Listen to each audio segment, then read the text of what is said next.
Chafing Armor Podcast, Episode 28, Taken for Granite.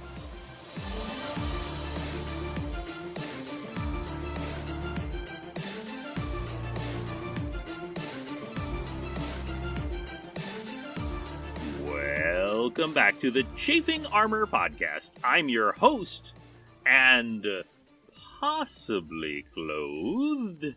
I'm in a hotel room, so I make no promises. Dungeon Master Michael Corley. And with me tonight is a special solo episode with Dare. Dare, tell everybody who you will be playing today.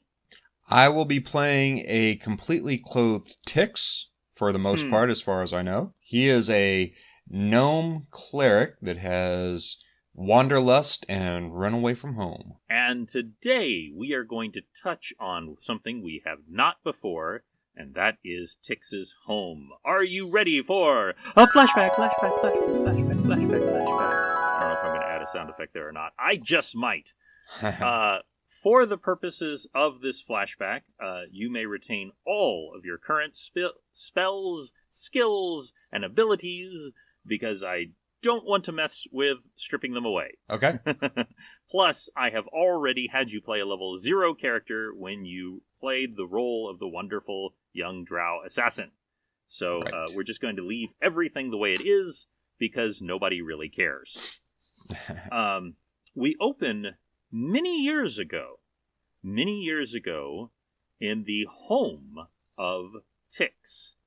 Now, Tix lives in a colony of gnomes. And these colony of gnomes live in one of the two twin mountains. The twin mountains that had reportedly been split in sunder by the god Set when he tried to take over the world 5,000 years ago. Now, these mountains have a name in common, but their name in Gnomish are simply known as Sunrise and Sunset. Now, many years ago, you actually don't know how many, Sunset was overrun by dark beasts. And it was actually the dwarves, of all people, who you, for the most part, get along famously with, were actually driven out of Sunset. And your people, along with the disenfranchised dwarves, now live in the mountain Sunrise. And your family are what? What is their skill? Their skill are woodworkers. As the name Birchman's Son implies, they used to craft furniture and wood carvings of all sorts to be supplied to the dwarves and the elves. Intricate little boxes and endowed chests, drawers, beds, mirrors, all that type of stuff. Very ornate, and Tix was one of those kids that just did not want to go into the family business. Absolutely. And we are going to touch on exactly one of those reasons why you did not want to go into the family business. Remember that I said you live in a mountain. Do you know what there isn't a lot of in mountains? Trees. And as the youngest child of the Birchmansons, it is one of your duties to go out into the forest, chop down a tree, chop it up into sizable bits, and haul it back in your backpack. You have grown to despise your backpack. It is a symbol of everything that you hate. Because when your father, Valxim, Valxim, Valxim, hands you your backpack, you know you have hours and hours of back-breaking labor that will only be followed by woodworking. And what do you think your dad is swinging around and handing you today? A backpack. Ha ha, yes. And he says, "All right, son, it's a glorious day out there. Why don't you head on out and see if you can find us a delightful birch tree to work with." Yes, Dad. Whatever you say, Dad. And he completely does not notice your attitude, by the way. He's entirely engrossed on the project he's working on. The only thing he thinks to do... I'm sorry, I retract that. He doesn't think to do this, but as you leave, your mother, Niniana, that is her name, hands you a freshly sharpened wood axe. sends you on your way with a light lunch. Thanks so much. From inside, your 3 older brothers, Tararek, Zanmim, and Doros, the eldest brother, are all busily working on projects with your father. But as you walk outside, you are greeted by your 2 friends who are immediately razzing you. They are 2 young dwarves. One is Orulin, and the other is Casfan. So Orulin, who, of course, has a bushy beard. It is bright red, Orulin. And Casfan is actually quite slender for a dwarf. And they both slap you on the back and offer to walk out with you into the outer gates. Well, thank you, boys. It's time to go find me another tree. You know, it's the joy of my life. I cannot wait to find and chop down another tree. And Orulin shouts to Casfan, "Attitude check!" And Casfan calls back, "I love my job!" And they slap each other on the wrist and they walk out with you, teasing you and talking about your height, because of course they do tower above you relative to a gnome. You are currently at your current height. You are a young man, but not yet quite a man grown. You have also been in training secretly at the local temple of Garl Glittergold, but you have not yet been able to bring this up with your father because you know he would not approve. As far as he's concerned, the only life for you is that of woodworking. I love my job. And Orulin and Casafan laugh with you as they walk with you out into the woods. Of course, as happens over generations, you have to walk further and further out into the woods. And you catch a glimpse of something in the woods, and I'd like you to make a perception roll for me. Okay. That is a whole 19. 19. So your sharp gnomish eyes, much sharper than those of a human, pick out a squirrel that is walking around in the trees, which of course would normally be entirely unnoticeable. However, this squirrel is entirely golden. Now, I do mean that it is not literally made of gold, but its fur is entirely golden, and you have never seen a squirrel like that before. Hey guys, there looks like something that might be worth a little coin and might be more fun than chopping down trees. What say we catch a little squirrel? Orulin, who is the closest to actually being a ranger, he is not a ranger, but he has ranger-adjacent skills, pulls out a rope and tries to build himself a little snare to lay out. And he says, "What do you think we should use for bait?" Oh, birch? You do love birch, so see if you can snap you off a branch. No, here's a sandwich. And they laugh. They actually thought you were serious and that you fooled them, so they both laugh. And Casafan tears off a bit of the hunk of meat and bread and puts it in the snare. And the squirrel comes closer and closer and closer, and then it looks up at all of you and just kind of looks quizzically at you and does not step onto the snare. Well, Casfan, what do you have in your backpack that might be attractive to a squirrel? I've got the best thing of all. And he pulls out a small nugget of gold. Casfan's father is a miner, and he has been known to get little leavings that Casfan is allowed to have if he takes the time to dig out the little bits of gold from the smaller ore, the less valuable ore, and he throws it into the snare. And immediately, the golden squirrel runs into it and is caught by the snare. Y'all are lucky you have me for the brains of this outfit. Casafan says, "My dear, as Orulin holds up the golden squirrel to you, you see the gold glittering in its hand, or its paws. Well, this might fetch us a nice little price back in town. Who can we go sell it to? Well, O'Rulin is thinking, he says, there is a trader that I see coming in the outer gates. They don't live in the mountain itself, but in the outer gates I do see a human trader. I think he deals in pelts and that kind of thing, so he might find that interesting. This one might be worth more valuable alive. Let's keep it alive for a minute. Just make kind of a harness and put it on my shoulder. Okay, he takes the snare and he kind of loops it a few times. He's quite handy with rope. O'Rulin is, and makes it into semi-effective leash. You're not 100% sure it would keep it out, but something happens when you put it on your shoulder. Instead of like trying to get away or trying to scratch you, it's somewhat passive. But something else happens. It actually holds out the nugget of gold. I look at it quizzically and take the little nugget of gold and scratch it under the chin right quick. And this is the symbol of my god that I've been training over at the temple with. Garl Glittergold likes these gold nuggets. This is quite interesting. They both kind of look at you like, you were serious about that? We thought you were kidding about going to the temple. I am going to see the world, and I am going to help people while I see the world, and I'm going to have fun. I'm going to play tricks and give treats and explore the world, and maybe this is my time to go. And as you are saying that, you hear a sound, a low, deep sound, and it's coming from Sunrise.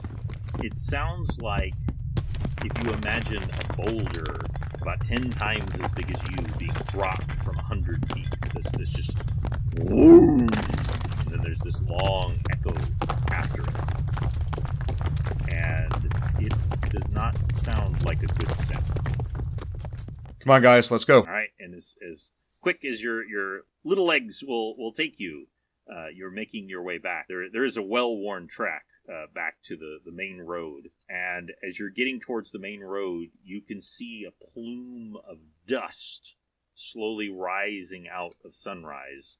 The nature of the mountain makes it kind of hard to tell exactly what's going on. Plus, there is the outer gate and the inner gate that are obscuring your vision. But you can also see, just in general, there seemes to be a lot of chaos going on out there as people are running hither and yon. Well, I call back to the dwarves, who are so much slower than I am. Hurry up, slowpokes. Let's go find out what's happening. Okay, and you see O'Rulin pulls out a very, very simple but doubtless effective bow and has it at the ready. And Chafing, who is not a particularly skilled warrior, nevertheless has a small and well-worn short sword. You're wondering if it's even sharp enough to really cut something, but he pulls it out, and they're trying to keep up from behind you. And as y'all are coming forward, you see the outer gate is beginning to close. There's a grinding sound as the outer gate is slowly lowering. I'm going to continue running and try and get under the gate as fast as I can. Okay. Even if I have to slide under. I would like you to make an athletics check. That is... Athletics check? That is a 21. Ooh.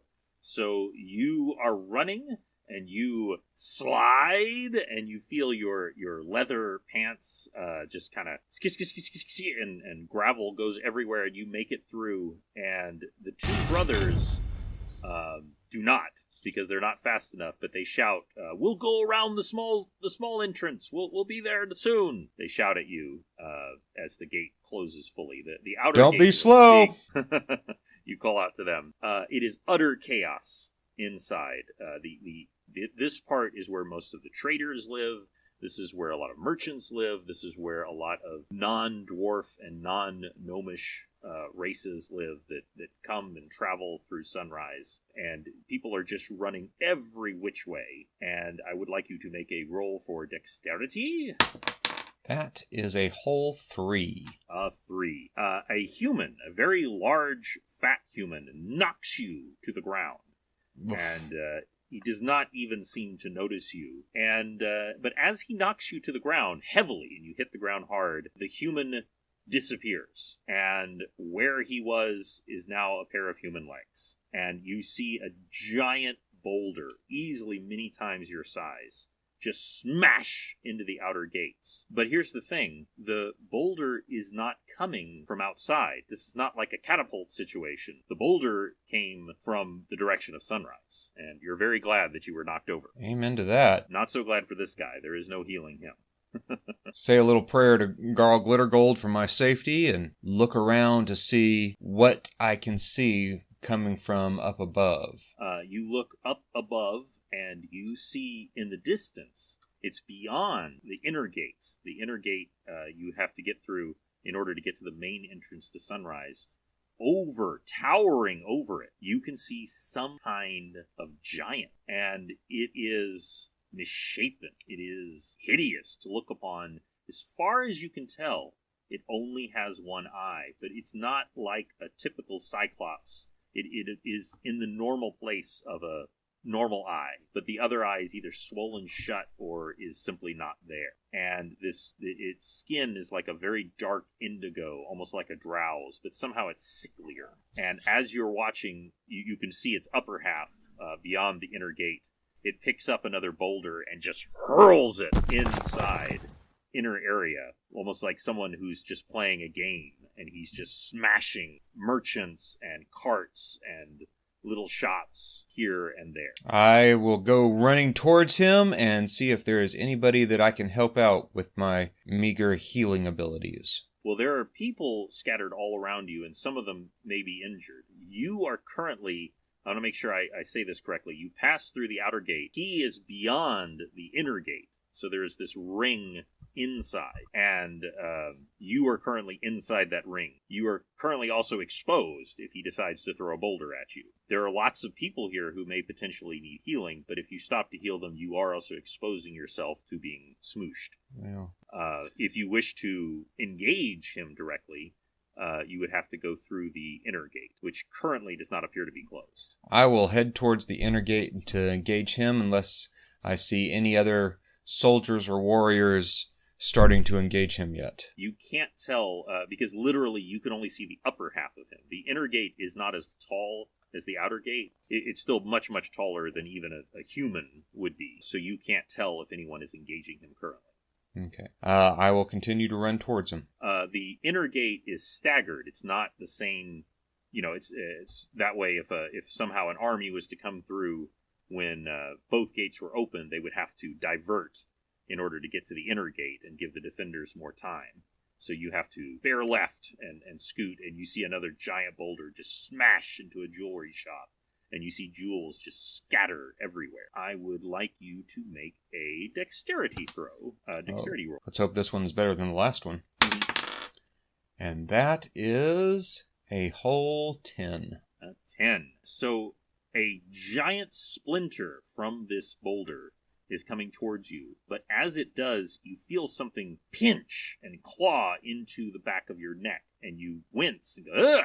And as you do, you jerk backwards, and that giant shard from the boulder, even though it's just a shard, it's much larger than your head, goes flying past you, and you look back, and by the way, you take 1 point of damage, please record that, but you take no other damage because the squirrel has scratched you fairly soundly in the neck, but it also appears to have saved you. Whew, thank you, little buddy. I'm going to have to come up with a name for you. He says, I use my innate gnome ability to speak to small animals to understand what he said. It's sort of like focusing, it's something that you could just do, just like focusing with your eyes. So as you start to focus, he was finishing talking, and he says, but I'd try to take out that eye if I was you. I agree with that assessment, and this axe may be just the perfect thing for chopping down tall trees and tall giants. Nuts to that. But when he says it, you get the idea that that's a positive thing, not a negative thing. Start heading towards the giant again. You make your way through the little gate, and as you round around, you can in fact see that there are several gnome dwarven guards. There are town guards, both gnome and dwarven, and they are engaging the giant. He is kind of difficult to deal with, and some of them he's just swatting aside. And by the way, some of them are spellcasters. They're shooting magic missiles at him. He is a really big guy, and it seems to be taking a while to take them down. Yeah. I am going to cast Aid on myself. That gives me +1 on attack and an extra D8 hit points. So I'm now at 26 hit points temporarily. Okay, well, you are not yet in combat with him, so I will let you act as you please. I will cast Protection from Evil on myself so that my armor class is a little bit higher, up to 20. This type of creature is genuinely neutral evil, so you do feel like it will be effective. And I get a +4 to my armor class against giants, as all gnomes do and halflings, being of small stature. So my current armor class is at a 24. Excellent. So it is very, very high. And in fact, you do see some of your gnome brethren using the techniques that have been passed down among your people as they dodge and weave and run through his legs and do that kind of thing. The problem is they just don't seem to be doing enough damage to him to take him down. And so when I get to the battle, I will start yelling, go for his eye and go for his ankles. You yell that out, and they do hear you. You also see a human that is among them, and he appears to be a ranger, and he has taken out his bow and arrow, and he's adjusted. He's been shooting at trying to roughly where the creature's heart should be. Because you can see the arrows growing out of its chest, but its thick, giant hide, it doesn't seem to be actually reaching any vital organs. And he adjusts his aim and begins to fire at trying to hit the giant's eye. But what are you going to do? And I am going to do the same thing. I am going to pull out my light crossbow and start aiming at that eye. Then I would like you to try to make that shot. This would be a called shot. And that is a whole 15. 15. So I am going to rule that does hit, but not directly in the eye. So it's very, very close to the eye. Certainly enough that he notices, but not enough to actually put out the eye. So roll for damage if you would. Okay. That's just 2 points of damage. Well, it was just shy. So what you think happens is as your combat sense, and by the way, this is your first true combat. You've had other little scuffles, but this is your first true combat. You're already beginning to feel that energy flow through you that you thought you would feel in an adventure like this. And what you think happens is that the crossbow bolt actually glanced off his eye orbit, the bone next to his eye, which really hurt, but did not actually put it out. And he kind of holds one hand up to it, and he also notices you. He picks up a dwarf and throws him at you. I guess I will dodge that. Let's see here. Well, it's your lucky day because he rolled a 3. Not so lucky for the dwarf who goes slamming into the inner gate, but very good for you is that you easily are able to dodge that attack. Now it is your turn. And I am going to cast Inflict Moderate Wounds. Okay. That is a natural 20. Ooh. And so that is 4d8 damage. 8 and 16, 17, 18, 19, 20, 21, 22, 23 points of damage. I think he'll feel that. He will indeed. Now, he is so massive, that would have instantly killed any normal creature. It does not kill him, but what happens is, if I understand correctly, that is a touch-based attack, is it not? Yes, it is. Yes. So you run up to him, your wood-cutting axe in one hand, and you reach forward and you touch his shin. And a just necrotic rot just races up his leg, and it comes to rest around his knee.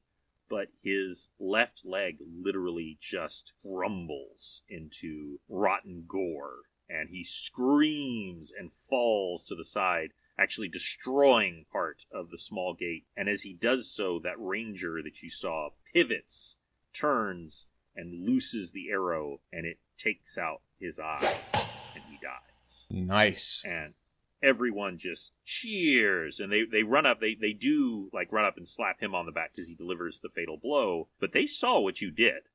Everybody saw. It's kind of hard to miss when you make a giant's leg disappear. And lots of people come running up, including shortly behind you is O'Rulin and Casfan. They literally had to climb over the outer gate because they couldn't get through the small door. And but they got there just in time to see you deliver the coup de grace. And they are just like, what in the world was that? My God is with me today. You feel the squirrel move around excitedly on your shoulder, and he leaps off your shoulder. You notice, by the way, that the little leash is gone, but he doesn't seem to have any inclination to run away. He runs forward, and he nudges a massive knapsack, or sort of side pouch on the giant's side. Well, what do we have here? I follow the squirrel over to the pouch. I'm going to have to come up with a name for you. Maybe I'll call you Carl.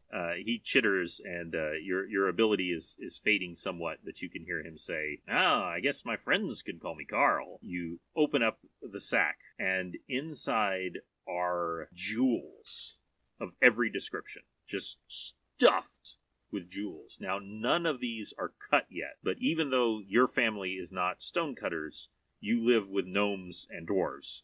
You know that these are incredibly valuable. Right. And you know that these must have come from deep in the mines. That's the only place these could have come anywhere near here, with one other exception, because the mines in this mountain are primarily gold with a little bit of silver, but the mines in Sunset are primarily gems. Right. So this guy has been traveling from the dwarves' former home. Mm-hmm. You're sort of saying some of this out loud, and O'Rulin says, but that's impossible. He clearly came from Sunrise, but Sunset has been closed for centuries, and it's not like he walked from Sunset to Sunrise. I mean, how is that even possible? Well, he does have kind of big legs. And a couple of people who are listening in kind of chuckle at that. And one of the the dwarf that was thrown at you, picks himself up. By the way, he's got a broken arm, this dwarf. And he comes up and he's kind of holding it gingerly, comes up to y'all, and he goes, well, he might have come below. Is there a mine shaft big enough for him to come out of? And as he's standing there, I'm going to do cure light wounds on his arm for 1d8. Okay, go ahead and roll for that. It's 6 points healed. 6 point healed. And his arm immediately sets itself, and you actually hear a little and he kind of winces, but it's immediately replaced by a, oh, laddie. You have just made my day, month, and year. Thank you so much. Well, it's good not to be dead. That is right. He slaps you hard on the back because he's a burly dwarf. Yeah. You're welcome. He says, there were rumors that once upon a time the mines intersected below, but I have not heard talk of such things in a long, long time. Well, I guess we better speak to somebody about that possibility now, shouldn't we? Who's the head of the guards? Where's the ranger who shot out his eye? He comes striding towards you, and he says, my name is Agog. Well, that was a mighty good shot, Agog. Why, thank you. I pride myself in my bowmanship. I must say that you are quite skilled in the arts of, well, whatever that was. That was prayer. Oh, well, I did not take you for a religious dwarf. Normally, I do not see the religious... I'm sorry, I apologize. The religious... No, normally associate them with having not bladed weapons. Garl Glittergold is somewhat of an atypical god and encourages the use of axes. Well, you'll find no argument from me. I would not last long out in the wild without my axe to cut down a tree or two. I suppose that's nothing you would know about. Not at all. Not in the least. And perhaps the most relieved part of you is you realize you've managed to escape cutting down a tree today. Oh man, I am going to be in so much trouble now. And that's when Casfan says, well, my dad is one of the chief miners. We could talk to him. Let's see. Go chop down a tree or go talk to your dad. Let's go talk to your dad.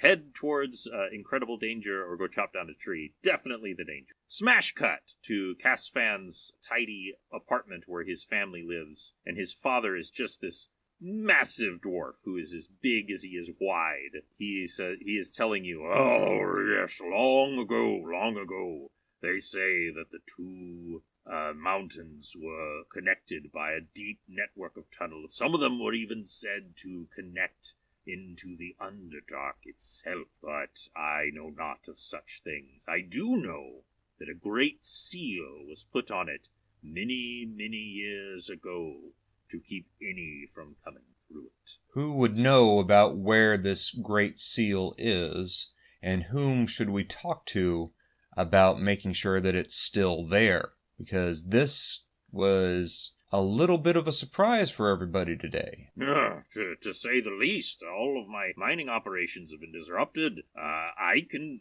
show you where the seal is. It is not unknown. It is just so old. People weren't sure if it was real or if it is just an old story. Well, I guess we better go check that out. You, Orulin, Casfan's father, and the ranger, Agog, has decided to tag along, decide to head down there to check it out. There's not really anything official going on right now because there's so much chaos up above that it's not like you have armed guards and such with you, but you're hardly alone. You also note that Orulin and Casfan both are sporting real swords now, along with Casfan's father, and you make your way down into the deep mines. You've been here a few times visiting Casfan when he was down working with his father, so you're not completely unfamiliar, but you've certainly never been down this deep before. And you can see tiny little glimmers of gold running veins through the mines, and your pet squirrel, Carl, continuously skitters here and about and keeps looking at the various bits of gold and kind of scratching at them. You finally make your way down to a ending in the tunnel. There is a great opening in the tunnel. There at the end is a giant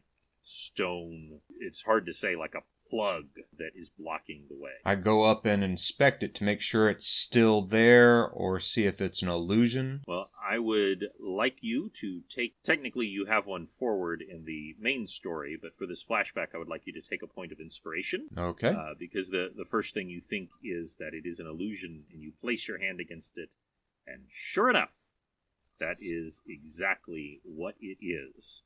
And a piece of the wall starts to run away. I do my best to backhand it and knock it over. Okay, I would like you to make a roll for that.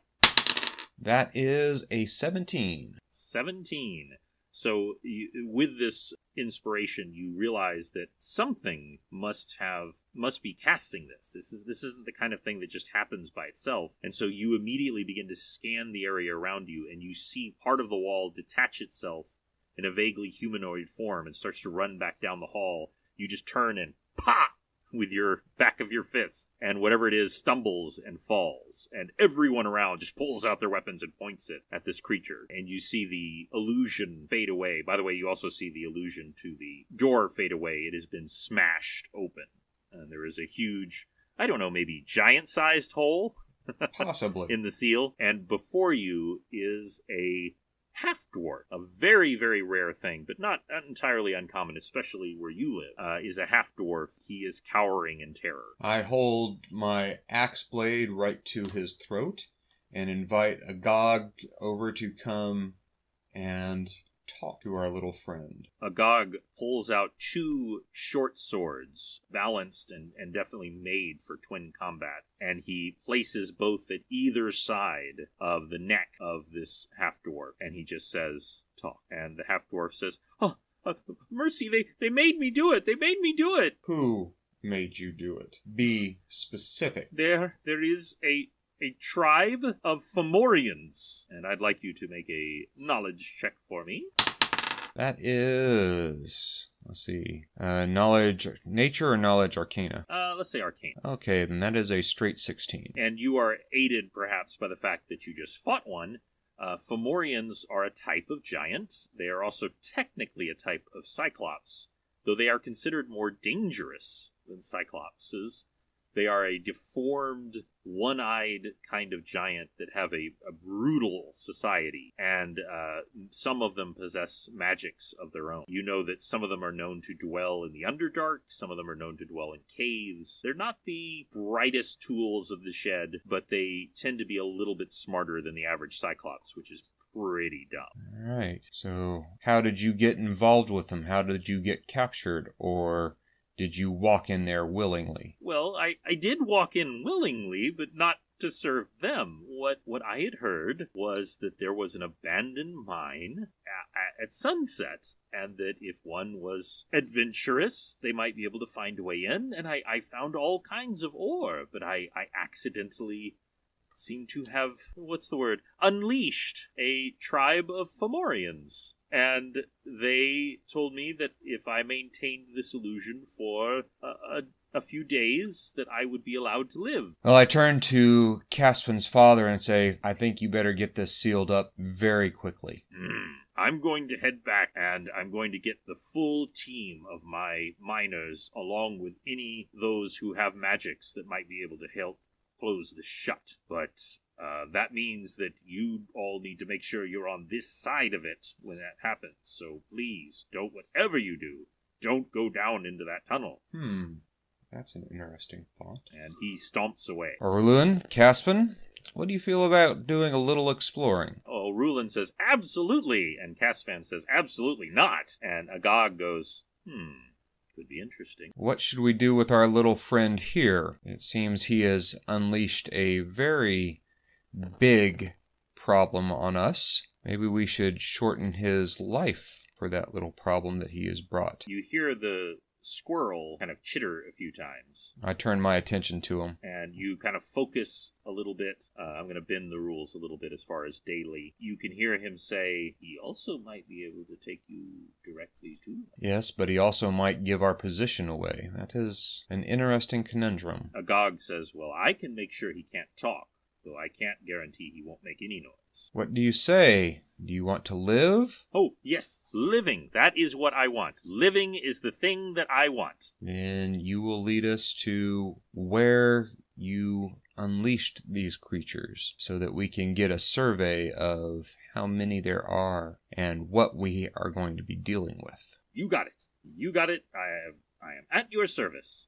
And with that, Agag pulls out a filthy scrap of hemp and binds his mouth. After he stuffs the filthy rag into his mouth and then binds it with hemp so that he cannot speak past a clearly is not comfortable at all, but it completely silences him from speaking, but not from making any noise. The blackness before you yawns out like a vapor as you begin to make your way into the darkness. And that ends Episode 28. Thank you for joining me today, Tix. Thank you. It's been a stonecutter's dream. And we will find out what happens in episode 29. We will all roll with you soon.